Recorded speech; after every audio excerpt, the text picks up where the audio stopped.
హైదరాబాద్లో ఉన్నాడు, వరంగల్లో ఉన్నాడు, విజయవాడలో ఉన్నాడు, మచిలీపట్నంలో ఉన్నాడు, కాకినాడలో ఉన్నాడు, గుంటూరులో ఉన్నాడు, లేకపోతే నెల్లూరులో ఉన్నాయన, లేకపోతే ఇంకేంటి తమిళనాడు అయితే ఏంటి వాళ్ళ రాయపురంలో ఉన్న మనిషి, లేకపోతే జైసింగ్ గారి అల్లుడు, లేకపోతే కోయంబత్తూరులో ఉన్న డాక్టరు, బాన్సీలో ఉన్న జగపతిరావు గారి అల్లుడు.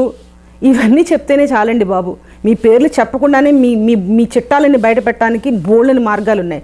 ఇవాళ మీ పేర్లు మీ ఫోటోలు ఆ కర్మ మాకు పట్టి మీ ఫోటోలు మీ పేర్లు పెడితే తప్పిస్తే మిమ్మల్ని గుర్తుపట్టలేరు అన్న మధ్యలో మీరు ఉన్నారు చూసారా, దానికి నవ్వొస్తుంది మిమ్మల్ని చూస్తుంటే.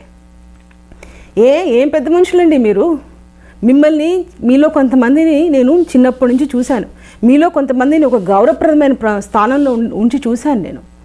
ఇవాళ ఆ గౌరవానికి ఆ మర్యాదకి మీరు అర్హులు కారు.